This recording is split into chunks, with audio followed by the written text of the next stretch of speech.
Hello नमस्कार, मैं Nawaz channel में आपका स्वागत है। हम आपको बहुत ही महत्वपूर्ण जानकारी देने वाले हैं। अस्थायी कर्मचारी, आउटसोर्स कर्मचारी, जो भी अस्थायी कर्मचारी, उनको लेकर बहुत ही महत्वपूर्ण खबर है। इसमें जो श्रम कानून लागू किया गया, इससे खासे नाराज हैं। इनका कहना है कि कानून को वापस लिया जाए, क्योंकि यह इनके विरोध में कानून है।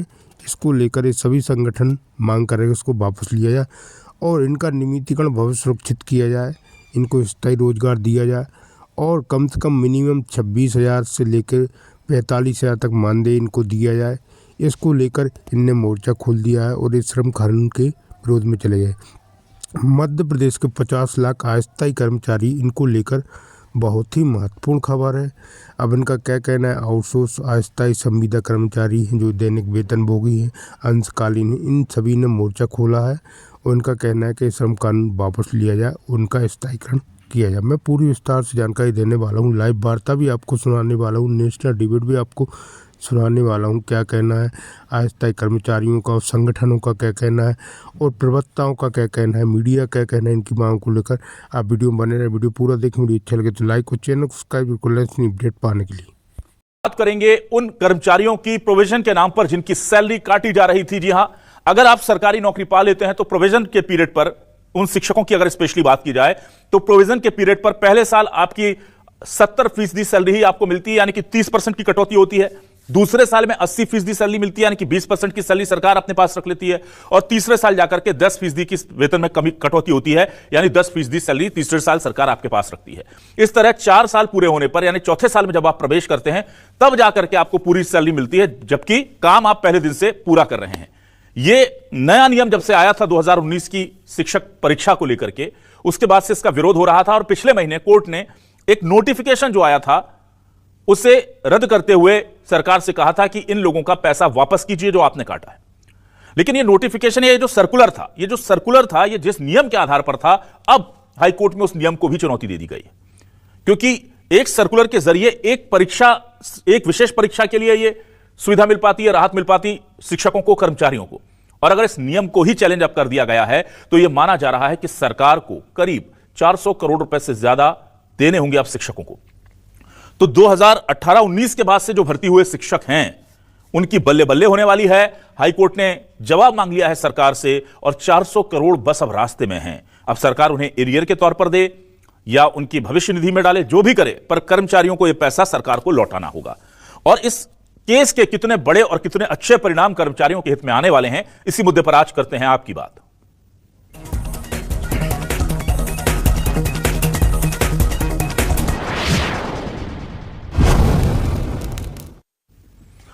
सबसे पहले आपको बयान सुनाते हैं उन शिक्षकों का जिन्होंने ये याचिका लगाई थी और जिनकी पहल पर पहले राहत मिली है, उस सर्कुलर को के खिलाफ स्टे आया था और अब उस नियम को चुनौती देकर के सरकार से जवाब मांगा गया है।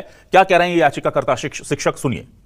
मैं 2021 में जो है ज्वाइन हुआ हूँ मध्य प्रदेश स्कूल शिक्षा विभाग में। हमने विभाग को कम से कम जो है 4-5 बार आवेदन दे चुके हैं। इस बारे में कोई जो है निर्णय नहीं लिया गया है सरकार द्वारा, इसलिए हमें जो है हाई कोर्ट की शरण लेनी पड़ी है और हम चाहते हैं कि इसका जल्द से जल्द निराकरण हो जाए और हम लोगों को जो है पुराना जो लाभ है, नियुक्ति दिनांक से 100% वेतन और बचा हुआ जो एरियर है 3 साल का, वो हमको वापस किया जाए। सुप्रीम कोर्ट के कई मामले ऐसे हैं जिसमें समान कार्य के लिए समान वेतन की बात कही जाती है, उसका उल्लंघन भी है।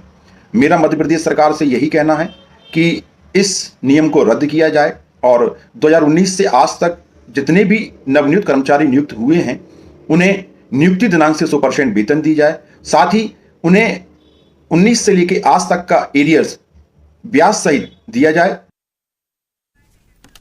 और अब देखते हैं इस पूरे मामले पर कांग्रेस किस तरह से हमलावर हो रही है। बीजेपी पर कर्मचारियों के शोषण का आरोप लगाया जा रहा है और दूसरी तरफ बीजेपी कर्मचारियों के साथ खड़े होने की बात कर रही है। दोनों के बयान सुनिए।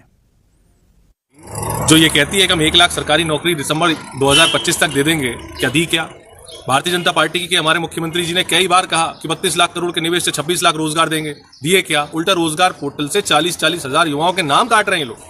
ना ये संविदा कर्मचारियों को परमानेंट करने की बात कर रहे हैं, उल्टा 4 श्रेणियां समाप्त कर दी।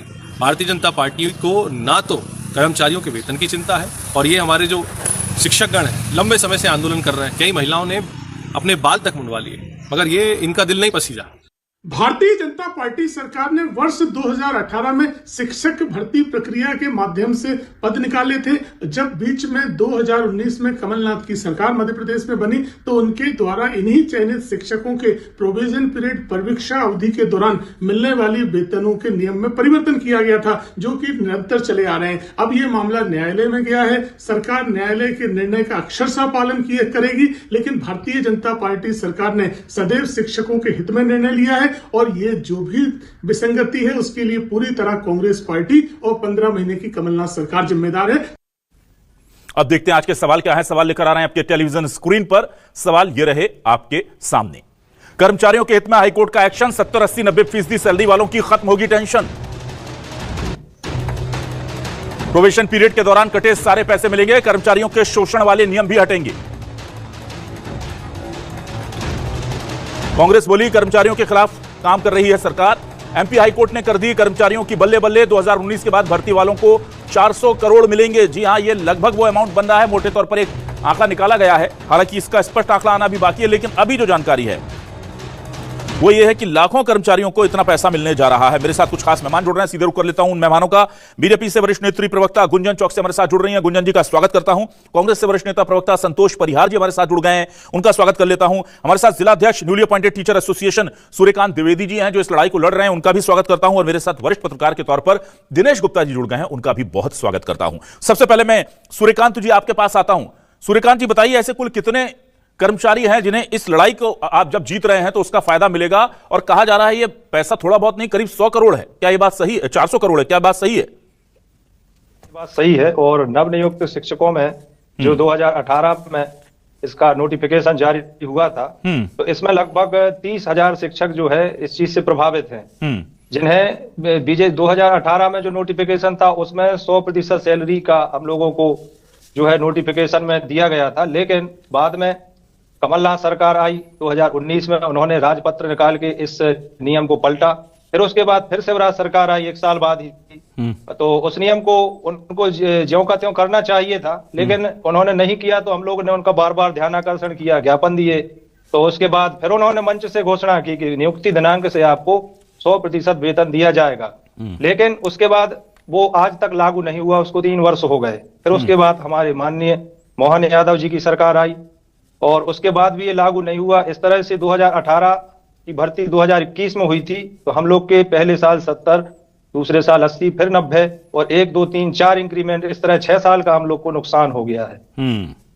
ठीक है। और अब जब कोर्ट ने चूंकि उस सर्कुलर को ही पिछले महीने के आदेश में रद्द कर दिया था और पैसा लौटाने को सरकार को कहा था जो लोग कोर्ट गए थे, तो क्या उनका पैसा किस तरह से वापस आ रहा है, इसको लेकर सरकार ने कोई इंडिकेशन दिया है? और आप दोबारा कोर्ट गए हैं, दोबारा क्या उस सर्कुलर के बाद आप पूरा नियम ही बदलना चाहते हैं, क्या चल रहा है? हाँ, इस नियम को माननीय हाई कोर्ट ने छत्तीसगढ़ में भी फैसला दिया, नर्सिंग वालों ने भी जीता है। तो बार बार कोर्ट ने जो है कर्मचारियों के पक्ष में फैसला दिया है। तो अविलंब सरकार को भी कैबिनेट की बैठक में इस प्रस्ताव को पारित करके और उसको जो है आगे बढ़ाना चाहिए, ना कि अपने सरकारी वकीलों के द्वारा उसको केस को लड़ करके। तो केस को लड़ा ना जाए, बल्कि इसका स्वागत करते हुए और सभी कर्मचारियों की खुशियों का ध्यान रखा जाए। उनके साथ जो अन्याय हुआ है और जो पूर्व में घोषणा हुई थी वो बीजेपी सरकार में ही हुई थी, उसको ज्यों का त्यों लागू करने में कोई दिक्कत नहीं होना चाहिए। ठीक है, चलिए मैं इस पूरे मामले को लेकर संतोष जी आपके पास आता हूं। संतोष जी देखिए, ये तो जड़ में कांग्रेस की कमलनाथ सरकार निकल आई भाई। वो कह रहे हैं कि नियम तो पहले सही था, फिर आपने नियम बना दिया और आपने एक ऐसा नियम बना दिया जो सरकारी खजाने को बचाता था और कर्मचारियों की जेब पर डाका डालता था। तो फिर शिवराज सरकार ने उसको कैरी फॉरवर्ड कर दिया कि ठीक है इन्होंने बना दिया, मजे तो हमारे ही हैं, सरकार को ही फायदा हो रहा है, कर्मचारियों का तो ठीक है। पर अब आप इन्हें कोसेंगे तो फिर उस नियम के लिए पर भी जवाब देना होगा जो 100% से आपने घटा करके बढ़ते हुए क्रम में सैलरी दी जाएगी, ये नियम बनाया था। तो देखिए अभिलाष जी, उस समय जो है बहुत सारे काम कमलनाथ जी ने करे थे। अभी जो है, अभी की जो पोजीशन ये है कि जब हाईकोर्ट में जब फैसला है, हाईकोर्ट के अंदर हाईकोर्ट का जो फैसला है सरकार को उसको मान्य कर देना चाहिए, कैबिनेट पास करके दे देना चाहिए। और माननीय कमलनाथ जी ने बहुत सारे काम करे। अभी मध्य प्रदेश में जो है 50% से ज्यादा पद खाली पड़े हुए हैं। सरकार उसके ऊपर ध्यान नहीं देके जो आउटसोर्स के ऊपर जो आउटसोर्स से काम करा रही है। तो बहुत सारे सवाल है, जैसे हाईकोर्ट में मामला है तो उसको कर्मचारियों को हित में करना चाहिए। और आप इस लाखों पद खाली पड़े हुए क्यों नहीं भर रही सरकार? तो सरकार तो केवल जो है कर्ज ले लेके जो है पूरी तरीके से इवेंट में लगी हुई है सरकार। और ये सब चीजें दिखी रही है ना अभिलाष जी। माननीय कमलनाथ जी तो कुछ ही समय के लिए रहते, उसके बाद तो शिवराज सिंह चौहान जी आए, इतने लंबे समय चला, उस समय कर देना चाहिए था इनको। ठीक है, अगर कोई भी फैसला पलटना है या कोई करना है, कर्मचारी हित में कर दे, समान कार्य समान वेतन होना चाहिए, दे देना चाहिए उनको। ठीक है, जल्दी से गुंजन जी आपके पास आता था। गुंजन जी, संविदा कल्चर लेकर आए दिग्विजय सिंह जी, आज तक 20, 21, 22 साल बाद भी उन्हें कोसा जाता है, और दुख की बात यह है कि उस संविदा कल्चर को ढोया भी जाता है। मतलब बुरा भी किया उन्होंने और हम भी कर रहे हैं, लेकिन हम अच्छा कर रहे हैं, पहली चीज। दूसरी चीज, कमलनाथ सरकार ने गलत नियम लेकर के आए, आपका नियम को बदल करके कर्मचारी विरोधी नियम लेकर के आए और आप उससे ढो रहे हैं अभी तक। अच्छा, ढोने की बात भी ठीक है, कर्मचारी जाकर के कोर्ट से यह साबित करवा देते हैं, आपको शायद ना लग रहा हो, यानी कि सरकार को ना लग रहा हो कि गलत है, कोर्ट बोल देता है, स्टे दे देता है सर्कुलर पर, अब उन्हें नियम बदलवाने के लिए भी कोर्ट जाना पड़ रहा है। कर्मचारियों के पैसे भी रोको, फिर कर्मचारियों को मजबूर करो कि वकील कर करके जाएं और हाईकोर्ट में केस लड़ें 2-2, 3-3 साल, फिर उधर सरकारी पैसा जो इनका रोका है उस सरकारी वकीलों पे खर्च करो कि वो इनके खिलाफ केस लड़ें, और फिर यह भी कहना है कि हम कर्मचारी हितैषी हैं। कैसे? देखिए अभिलाष जी, भारतीय जनता पार्टी की सरकार जो एक बिलीव है वो है रिव्यू, रिफॉर्म, ट्रांसफॉर्म और परफॉर्म में। तो कोई भी जब इस तरीके की जो आज हम बात कर रहे हैं, तो हमेशा चाहे कर्मचारी की बात कर लें, चाहे शिक्षा विभाग की बात कर लें, चाहे युवाओं की बात कर लें, चाहे गरीबों की बात कर लें, चाहे महिलाओं की बात कर लें या किसानों की बात कर लें, हर वर्ग के लिए जो कल्याणकारी योजनाएं अगर कोई लेकर आया है तो वो भारतीय जनता पार्टी की सरकार में आई है।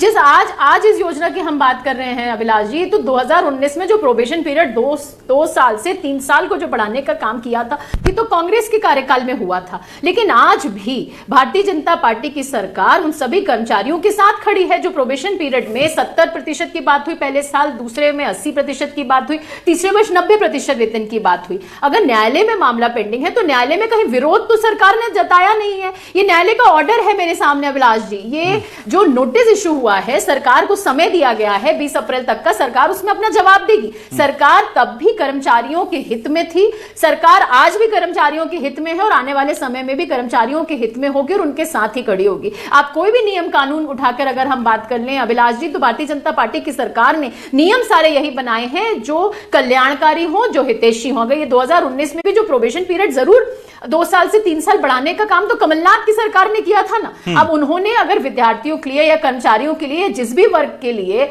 आर्थिक नुकसान का काम किया है, तो मध्य प्रदेश सरकार उसको ठीक करने का पूरा प्रयास करेगी। और मामला चूंकि अब सबजुडिस है अभिलाष जी, तो इस पे चूंकि अब सबजुडिस इसलिए एक मिनट गुंजन जी सब जुडिस इसलिए है क्योंकि ये लोग हाथ जोड़ करके आपसे 5 से 6 साल से निवेदन कर रहे हैं। आप लोगों ने घोषणा कर दी हम कर देंगे, आप कर ही नहीं रहे। मतलब पहले आप हमसे कहोगे तो सुनेंगे नहीं, फिर कोर्ट चले गए हो तो अब सब जुडिस है, अब हम नहीं सुन सकते। ये तो गलत बात है ना। ये तो 6 साल तक आपके हाथ जोड़ रहे थे भाई, शिवराज जी से इन्होंने निवेदन किया, मोहन सरकार में निवेदन किया, शिवराज जी ने ऐलान किया, आपने इन्हें मजबूर किया। 6-7 साल बाद कोर्ट तो जाएगा मजबूरी में आदमी। अब कोर्ट चले गया है तो आप कह रहे हैं कि सब जुडियस है। चलिए सब जुडियस है, कोर्ट ने स्टे दे दिया आपको। अगर आप बीजेपी अपना पक्ष स्पष्ट करे, आपको यह नियम गलत लगता है तो सरकार इसे हटा ले। कोर्ट ने तो नहीं कहा कि आप नहीं हटा सकते, कोर्ट का इसमें क्या लेना देना। आप बोल दीजिए नियम ही गलत है, कमलनाथ सरकार ने गलत बनाया था, हम इसे विड्रॉ कर दे रहे हैं, काम खत्म। इसमें कोर्ट का क्या लेना देना। कोर्ट तो आदमी मजबूरी में जाता है भाई, ये तो सरकार और कर्मचारियों के बीच का मैटर है। देखिए अभिलाष जी जब मामला जब अभिलाष जी कोर्ट में जाता है तो जो जवाब देंगे, जो शपथ पत्र देंगे, तो वो तो देंगे ना, कोर्ट में ही जाएगा ना। और उस शपथ पत्र के माध्यम से सरकार अपनी मंशा को भी सामने रखेगी। और सरकार ने पहले भी अपनी मंशा को सामने सार्वजनिक किया है। जो प्रोबेशन पीरियड पहले जो बना था अभिलाष जी, वो तो भारतीय जनता पार्टी की सरकार ही चला रही थी ना, लेकिन उसे बदलने का काम कमलनाथ सरकार ने किया, उसको 6 साल बढ़ाने का प्रोबेशन पीरियड का भी काम किया। आज भी हम कर्मचारियों के साथ खड़े हैं। और अभिलाष जी देखिए, कोई भी एक वर्ष, आपको कोई भी कार्यकाल के लिए कुछ समय होता है। मैं दूसरा उदाहरण दूंगी, डॉक्टर मोहन यादव जी का अगर मैं उदाहरण दे दूं अभिलाष जी, 5 साल का कार्यकाल होता है सरकार के पास, 456 संकल्प हमने लिए हैं। हो सकता है कांग्रेस जिस तरीके से एलिगेशंस लगाती है कि इन संकल्पों को आपने पूरा नहीं किया, लाडली बहना के आपने पैसे नहीं बढ़ाए, तो उसका उदाहरण दूंगी कि 5 साल का समय है ना, सरकार अपने संकल्प पूरे करेगी।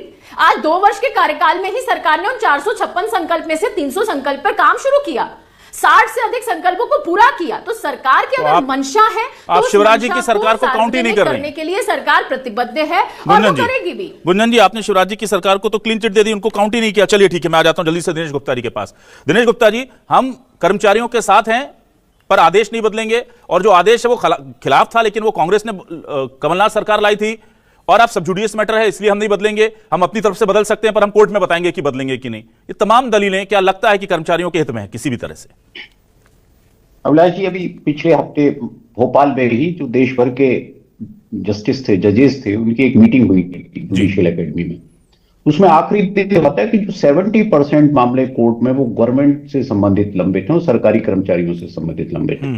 यदि सरकार इसमें कोशिश करे और इनको जो है कोर्ट के बाहर ही जो है इनको सेटल करने की कोशिश करे तो कोर्ट का भी बोझ हो जाएगा। इस तरह की जब डॉक्यूमेंट है तो कोर्ट में भी बोझ पड़ता है। सरकार यदि फंडामेंटली ये मानती है कि इनकी मांग थी तो फिर इसको आउट ऑफ कोर्ट जो है नियम संशोधन पर रोक थोड़ी लगाई हुई है हाई कोर्ट ने कि साहब आप नियम संशोधित नहीं कर सकते। सब जुडिस मीन्स मतलब क्या भाई? कोर्ट ने आपका नीतिगत निर्णय है ये कि हमें क्या करना है।